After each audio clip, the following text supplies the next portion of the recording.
Question number 13. ইয়াতে দিছে কি কোনটো ডাঙৰ কোনটো সৰু চাব লাগে আৰু তাতে greater than and less than যোনটো চিন হয় হেতু দিব লাগে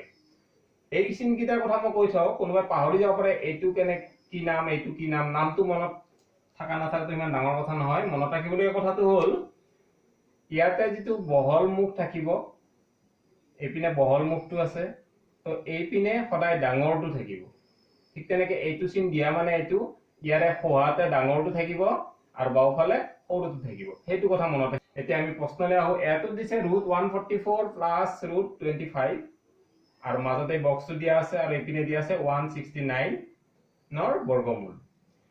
এটো এতিয়া আমি যদি চাও 144 ৰ বৰ্গমূল কিমান 12 + 25 ৰ বর্গমূল কিমান 5 গতিকে কি হল 12 + 5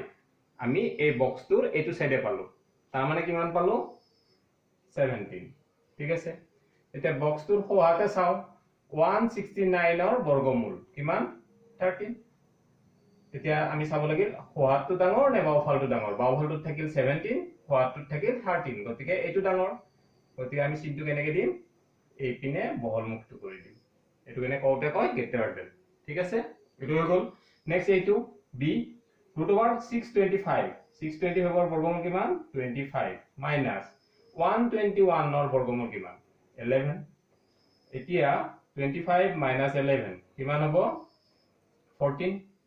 এতিয়া আমি হোৱাটো সাম বক্সটোৰ হোৱাতে কি আছে 81 ৰ বৰ্গমূল 9 + 16 ৰ বৰ্গমূল 4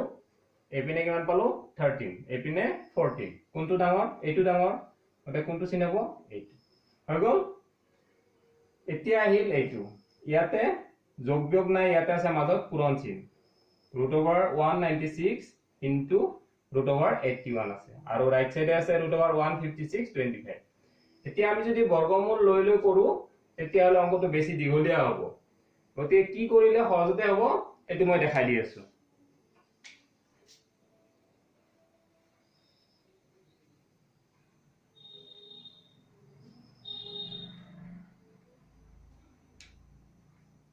বাও সাইডৰ যি দুটা পদ আছে সেই দুটা পূৰণ কৰি দিলে হ'ল 8 * 6 = 48 48 ৰ 8 4 8 * 9 = 72 72 ৰ 4 76 7 থাকিল 6 8 * 8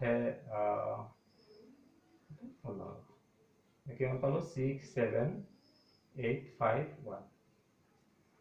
তেপিনে লেফট সাইডে যদি এটা ইনটু কৰো পূৰণ কৰো তেতিয়া আমি কি পাও 15876 আমি এটা ধৰ্ম পাইছিলো যে দুটা বৰ্গমূল চিন যদি এনেকে থাকে বৰ্গমূল দুটা থাকে আৰু মাজত যদি পূৰণ চিন থাকে তেতিয়ালে বৰ্গমূলটো সাধাৰণভাৱে দুটাৰে ওপৰত দি পদ দুটা আমি পূৰণ কৰি লিখিব পাৰো মানে এটো আমি কিমান পাম এটো পাম এই দুটা পূৰণ কৰিলে আমি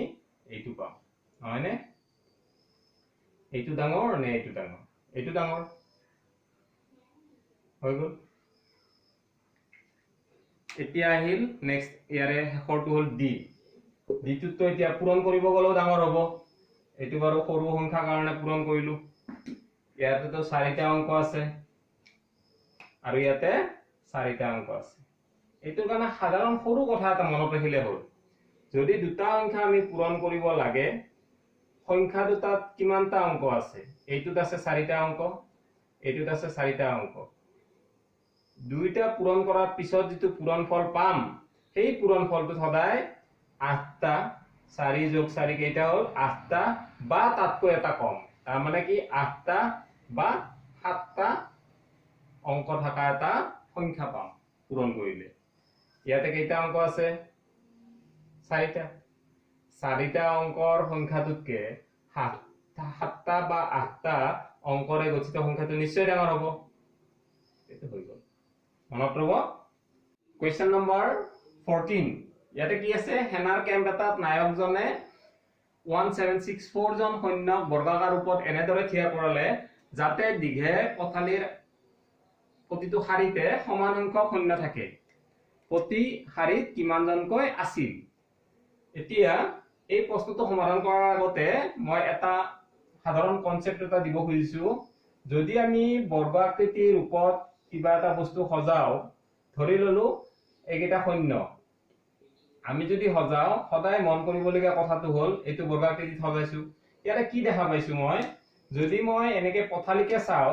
এইটো এটা শাৰী হৈছে এইটো এটা শাৰী আৰু এইটো এটা শাৰী আৰু মই থিয়কে যদি চাও এই এটা শাৰী এই এটা শাৰী এই এটা শাৰী প্ৰতিটোতে যদি লক্ষ্য কৰো ইয়াতো তিনিজন আছে এনেকে যদি চাও আৰু এনেকে যদি চাও প্ৰতিটো শাৰীতে তিনজনকে আছে শাৰীও তিনিটা মানুহও তিনিজনকে আছে তেতিয়াহে আসলতে বৰ্গাকৃতিৰ হয় আৰু ইয়াতে মানুহ কেইজন আছে চাব লাগিলে মই আসলতে কি কৰিব লাগে এটা শাৰীত কিমানজন আছে তিনজন শাৰী কেইটা আছে তিনিটা মানে ইয়াতে 9 জন মানুহ আছে হয় এতিয়া আমি বুজিলো কি যদি কিছু সংখ্যক বস্তুই হোক মানুহেই হোক আমি বৰ্গাকৃতিত সজাব পাৰো তেন্তে সেই সংখ্যাটোৰ जितु बर्गमूल हम 9 बर्गमूल किमान हम मैं कैसे 3 पूरण 3 যদি 9 হয় 9 बर्गमूल किमान हम 3 तार बर्गमूलটোৱে হল একোটা শাৰীত থকা মানুহৰ সংখ্যা বা শাৰীৰ সংখ্যা হৈছে ক্লিয়াৰ কোনো এটা সংখ্যা বা কিছু সংখ্যক লোকক যদি আমি বৰ্গাকৃতিত সজাব পাৰো তেতিয়া হলে সেই সংখ্যাটোৰ বৰ্গমূলেই হৈছে মুঠ শাৰীৰ সংখ্যা বা প্ৰতিটো শাৰীতে থকা মানুহৰ সংখ্যা এটো সব ক্ষেত্ৰতে হ'ব হৈছে এতিয়া আমি মেইন প্ৰশ্নটো লৈ আহো ইয়াতে টোটাল মানুহ কিমানজন আছে এইটো 1764 গতিকে এইটোৰ বৰ্গমূল যিমান হ'ব সেইটোৱে শাৰীত থকা মানুহৰ সংখ্যা নহবনে হৈছে এখিনি নিজে বুজি ললে কি হয় তেতিয়া হলে অংকটো মনত ৰাখাত সহজ হয় এনে ডাইৰেক্ট কৰি গলে কৰিব পাৰিব কিন্তু আসল কথাখিনি যদি বুজি লয় তেতিয়া হলে ইয়াতকে যদি বেলেগ অংক কেতিয়াবা কোনোবা খুদে বা কৰবাত কৰিবলগীয়া হয় তেতিয়া হলে প্ৰবলেম নহয় সেইকাৰণে মই সেইখিনি বস্তু ক্লিয়াৰ কৰি দিলো এতিয়া কি হল আমি মাত্ৰ এই বস্তুটো সংখ্যাটোৰ আমি কি উলিয়াব লাগে বৰ্গমূল কেনেকৈ উলাম আমি উৎপাদক বিশ্লেষণ পদ্ধতিৰে উলাম বেলেগ বেলেগ পদ্ধতিও আছে বেলেগ বেলেগ পদ্ধতিও কৰিব পাৰো ইয়াতে 4 আছে গতিকে 2 ৰে যাব 2 8 গুণ 16 2 8 গুণ 16 2 2 গুণ 4 আকৌ 2 ৰে যাব 2 4 গুণ 8 2 4 গুণ 8 2 গুণ 2 এবাৰ 2 ৰে না যায় 3 ৰে যাব কাৰণ 4 + 4 + 1 9 হয় 9 টো 3 ৰ গুণিতক গতিকে 3 ৰে যাব 3 1 গুণ 3 1 roll 14 3 4 গুণ 12 2 roll 3 7 গুণ 21 এগেন 3 ৰে যাব 3 4 গুণ 12 3 9 গুণ 27 এতে কে যাব হাতেৰে যাব তানে ইমান ইকুয়াল টু কিমান পালো আমি 2 স্কয়াৰ * 3 স্কয়াৰ * 7 স্কয়াৰ ইয়াৰে বৰ্গমূল কিমান হ'ব এতিয়া 2 * 3 * 7 তানে কিমান হ'ল 42 এতেকে হৈ গল আমাৰ প্ৰতি শাৰীত শূন্য থাকিব 42 জন হৈ গৈছে কোৱেশ্চন নম্বৰ 15 ইয়াতে কি আছে এখন বিদ্যালয়ৰ ছাত্ৰ ছাত্ৰীয়ে সদায় এটা বৰ্গাকাৰ আকৃতিত থিয় হৈ প্ৰাৰ্থনা কৰে এদিনাখন 430 জনে উপস্থিত কাৰণে বৰ্গটো পুৰা নহল ছাত্ৰ ছাত্ৰী অতি কমেও কিমানজন স্কুললৈ অহা নাছিল সকলে বুজি পাইছে প্ৰশ্নটো প্ৰাৰ্থনা কৰোতে সদায় কি কৰে এটা বৰ্গাকৃতিত তেওঁলোকে থিয় হৈ প্ৰাৰ্থনা কৰে আৰু বৰ্গটো সম্পূৰ্ণ হয় আগে পিছে কিন্তু এদিনাখন কি হল 430 জন উপস্থিত আছিল কিন্তু দেখা গল যে বৰ্গটো সম্পূৰ্ণ নহল এতিয়া কোৱেশ্চনটো হৈছে যে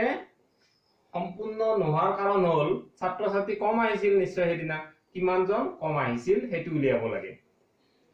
তাৰ কাৰণে আমি যাব লাগিব এই সংখ্যাটোৰ যেটো 430 জন দিছে তাৰ ওচৰৰ বৰ্গ সংখ্যা লৈ বিচাৰি এতিয়া কি কৰিম হেতুৰ কাৰণে একেবাৰে আমি মুখতে জানাৰ ভিতৰত জানো 430 গতিকে তাৰে ওচৰৰ একো ক্যালকুলেশন নকৰাকে ক'ব পাৰা বৰ্গ সংখ্যাটো কি 400 এটো হয়নে 20 স্কয়ার মানে 400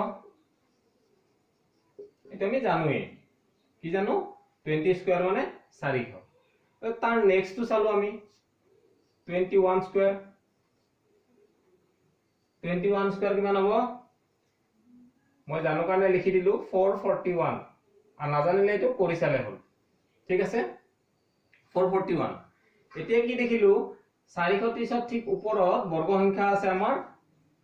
441 তাৰ ওপৰতো আমাৰ বৰ্গ সংখ্যা আছে মই এটা বস্তু দেখাই দিছো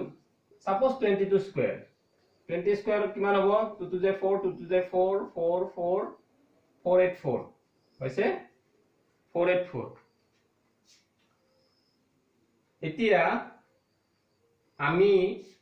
যেহেতু 430 জন আছিল 30 জন তো বৰ্গ নহয় আমি গম পালো কাৰণ 430 তো বৰ্গ সংখ্যা নহয় তাৰে পিছৰ বৰ্গ সংখ্যাটো কোনটো এইটো হৈছে তাৰে পিছত যদি আৰু বৰ্গ সংখ্যাৰ কথা হ'ব এইটো বৰ্গ সংখ্যা কিন্তু আমাক খুদিছে কোনটো একচুয়ালি আৰু পিছত বেলেগ বেলেগ পাম সেই কাৰণে এই শব্দটো দিছে অতি কমেও তাৰ মানে কোনটোৰ কথা কৈছে আমাক এইটোৰ কথা কৈছে তাৰ আগৰ পিনে ডাঙৰ সংখ্যাৰ কথা কোৱা নাই ঠিক আছে কোৱেশ্চন বিলাক একদম ক্লিয়াৰ কে বুজি লোৱা দৰকাৰ অতি কমেও শব্দটো কিয় লিখিলে ইয়াতে কাৰণটো এইটো কাৰণ এইটো বৰ্গ নহয় এইটো বৰ্গ হলেতে সেই কাৰণে আমাৰো পইণ্টটো হল এইটোৰ কথা আমি ভাবিব নোৱাৰো কাৰণ 430 ৰ ওচৰৰ বৰ্গ সংখ্যাটো হল 441 ঠিক আছে জাস্ট বুজাৰ কাৰণে মই এখিনি কৈ দিলো অতিৰিক্তভাৱে এতিয়া বৰ্গ সংখ্যা হবলৈ 430 ৰ লগত কিমানখিনি আৰু যোগ হ'ব লাগিলহেতেন গতিকে 441 জন হোৱা হলে বৰ্গ হলহেতেন 30 জন হোৱাৰ কাৰণে বৰ্গ নহল এতিয়া এতেকে অতি কমেও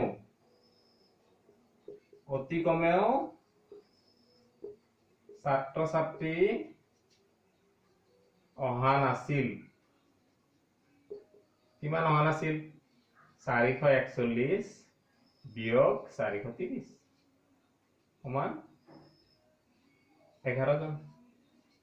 বুজি পাইছে সকলে কোৱেশ্চনটো 16 কি আছে এখন গাঁও বানপানীত ডুব যোৱাত চৰকাৰে সাহায্য দিলে আৰু সাহায্য কেনেকৈ দিলে যিমান মানুহ আছে প্ৰতিজনকে সিমান টকাকৈ দিলে দিয়াৰ ফলত মুঠ টকা খৰচ হ'ল ইমান 23716 গাঁৱত মুঠ মানুহ কিমান আছিল হেতু লাগে হেতু কাৰণে সৰু উদাহৰণ এটা আগতে দি লৈছো ধৰি ললো মানুহ আছিল 8 জন মানুহ আছিল ঠিক আছে তাৰ মানে কেই টকাকে দিব 8 টকাকে দিব এই টকা খৰচ হ'ব নিশ্চয় আমি এই দুটা পূৰণ কৰিলে পাম মানে মুঠ খৰচ কিমান হ'ব ইমান টকা হয়নে এতুৰ পৰা আমি বুজি লও তাৰ পিছত আমি এটো কৰিম এতিয়া কি দেখা পালো মুঠ খৰচ যিমান হ'ব যিমান টকা লাগিলে 64 এটো যদি জন আৰু টকাটো একে হয় তেতিয়ালে আমি এটা কথা বুজি পালো যে ইয়াৰে বৰ্গমূলটোই হ'ল টকাৰ পৰিমাণ বা কিমান জন মানুহ আছে হেতু পৰিমাণ নহয়নে এতিয়া যদি আমাক প্ৰশ্নটো ইয়াতে মুঠ মানুহৰ সংখ্যা নুখুদি এইটো সুধিলে হয় যে কিমান টকাকে দিলে হেতুৰ কাৰণে একেটাই উত্তৰ কাৰণ মানুহ যিমান টকাও দিছে হিমানকে গতিকে হেতু যদি আমি এইটো পাও এতিয়া যদি আমাক সুধে কিমান জন মানুহ আছিল বা কিমান টকাকৈ দিছিল এনসার একেটাই হয় আৰু কি হয় এই 8টো কি হয় আসলতে এইটোৰ বৰ্গমূল নহয় গতিকে আমি বুজি পালো কথাটো আমি যদি মুঠ টকাৰ পৰিমাণটো জানো এতিয়া তাৰে বৰ্গমূলটোই হ'ল আমাৰ এনসার হৈছে এইখিনি জাস্ট দেখাই দিলো কিয় কনসেপ্টটো যাতে বুজাত সুবিধা হয় ঠিক আছে এতিয়া আমি কি কৰিম 23716 ৰ বৰ্গমূল লম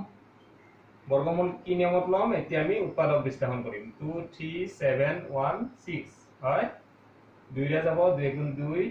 2 গুণ 2 2 8 গুণ 16 2 5 গুণ 10 2 8 গুণ 16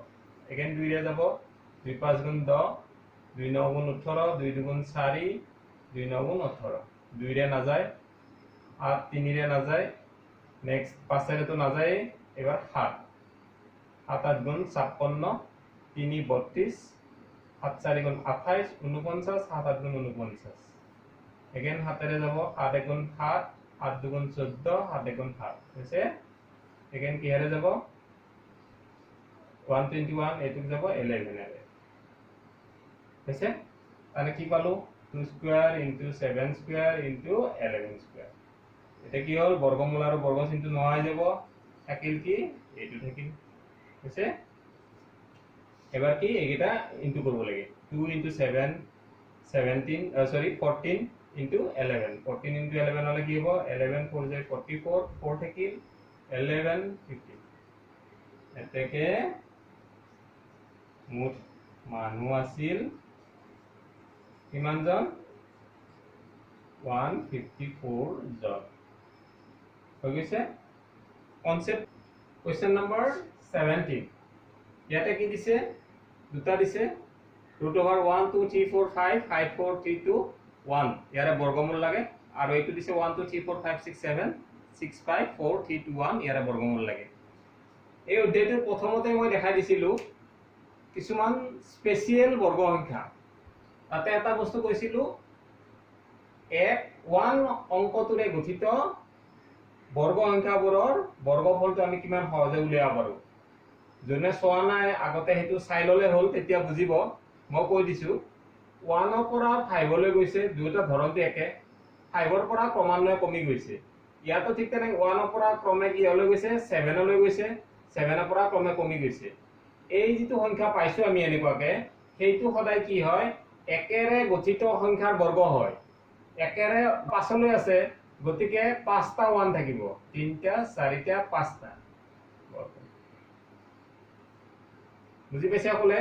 1 ৰ পৰা 5 লৈ গৈছে 5 ৰ পৰা কমি গৈছে গতিকে 1 ৰ পৰা 5 লৈ যেহেতু গৈছে এনেকে নাম্বাৰবোৰ গতিকে কি হ'ব 1 5টাৰে গঠিত সংখ্যাটোৰ বৰ্গফল হ'ল এইটো গতিকে ইয়াতে স্কয়াৰটো ৰুটটো গুছি গ'ল কি থাকিল 1 2 3 4 5 এইটো আছে ঠিক তেনেকে ইয়াতে কি আছে 7 লৈ গৈছে তো ইয়াতে কি হ'ব কেনেকুৱা সংখ্যাটোৰ বৰ্গ হ'ব 1 2 3 4 5 6 7 এতে 1 7টাৰে গঠিত অংকটোৰ বৰ্গটোই হ'ল এইটো গতিকে ইফালে কি হ'ব বৰ্গ আৰু বৰ্গমূল চিনটো গুছি গ'ল 1 2 3 4 5 6 7 এইটো আছে হৈ গৈছে ইয়াৰে বিটুত কি কৈছে এইকেইটা স্কয়াৰ প্ৰথম উলাই লব দিছে 11 স্কয়াৰ 101 স্কয়াৰ 10101 স্কয়াৰ এইকেইটা তাৰ পিছত এই দুটাৰ বৰ্গমূল লিখিব দিছে ঠিক আছে এতিয়া আমি 11 স্কয়াৰ মানে কিমান এটা আমি জানোৱে গতিকে এটো আমি লিখি দিলো 121 এতিয়া আমি চাব লাগিল 101 101 স্কয়াৰটো মানে কি 100 প্লাস 1 স্কয়াৰ কিমান হ'ব 100 স্কয়াৰ হলে প্লাস 1 স্কয়াৰ হলে 1 প্লাস 2 into 100 200 কিমান হল 10201 হৈছে ইয়াতে কি লিখিলো 10201 হৈছে এতিয়া আমি এইটো নকৰাকে আমি লিখিব পাৰো ইয়াতে কি দেখা পালো মাজত এটা জিৰো সোমাওতে ইয়াতে দুটা জিৰো সোমাইছে ঠিক আছে বাহিৰৰ 1 দুটাই আছে সো আমিও কি কৰিলো ইয়াতে 4টা জিৰো সোমাই দিলো 2 3 4 হৈছে এতে কি হ'ব 1 ৰ পিছত ইয়াতে কি আহিছিলে 2 আহিলে এই পিনে এনেকে 2 টো আহিব লাষ্টৰ পিনে আৰু ইয়াতে 3 হৈ গ'ল ঠিক তেনেকে ইয়াতে যদি চাও 3টা জিৰো আছে ইয়াতে কি হ'ব 6টা জিৰো আহিব 1 2 3 4 5 6 হৈছে আৰু ইয়াতে সিৰিয়ালি 1 ৰ পিছত 2 2 ৰ পিছত 3 3 ৰ পিছত 4 আৰু ক্ৰমান্বয়ে এপিনে কমি যাব 3 2 1 এতিয়া আমি এইটো কৰিব যাওতে আমি চালু কি ইয়াতে কিমান লৈ আহিছে 3 লৈ আহিছে ইয়াতে চালু এইটো লগ মিলিয়ে আছে গতিকে এইটো আৰু বিশেষ ভেজাল নাই এটা আমি ডাইৰেক্ট লিখিব পাৰো 10101 স্কয়াৰ ইকুৱেল টু 10101 হৈ গৈছে এইটো কোনো ভেজাল নাই এইটো তাকো এটা সমস্যা হ'ল কাৰণ কি এইটো আমি ইয়াতে কৰাৰ ভিতৰত কৰা নাই কমন ইয়াতে কি আছে 5 লৈ আছে ইয়াতে আৰু এটা বস্তু মন কৰিলে হ'ল এক নম্বৰ কথা কি গম পালো ইয়াতে মই 0 চাই ইয়াতে 0 বহাইছিলো ৰাইট ইয়াতে 3টা 0 থাকোতে ইয়াতে কেইটা হৈছিলে 6টা হৈছিলে ইয়াতে কেইটা 0 আছে এতিয়া 1 2 3 4 5 6 7 8 8টা আছে তো ইয়াতে 0 কিমান হ'ব 4টা হৈছে আৰু কি হ'ব 0 কেইটা গম দিছো খালি 1 2 3 4 5 6 7 8 চাৰিটা হ'ব আৰু মাজে মাজে কি আহিব জিৰো কেইটা মাজে মাজে বা সাইডত 1 1 1 1 1 এটো স্কয়ার হ'ব বুজি পাইছে না সকলে কেনেকৈ কৰিছো ইয়াতে যেনেকৈ স্কয়াৰ কৰোতে ইয়াতে যেতিয়া মই দুটা জিৰো পাইছো ইয়াতে মই চাৰিটা জিৰো লিখিছো 1 2 3 4 ঠিক আছে ইয়াতে যেতিয়া তিনিটা লিখিছো 1 2 3 1 2 3 4 5 6 হৈছে ইয়াৰে উল্টাটো হ'ব ইয়াতে মই যদি জিৰো কাউন্টিং কৰো 1 2 3 4 5 6 7 8 তো ইয়াতে মই জিৰো কেইটা বহাই ললো চাৰিটা আৰু মাজে মাজে কি থাকিব 1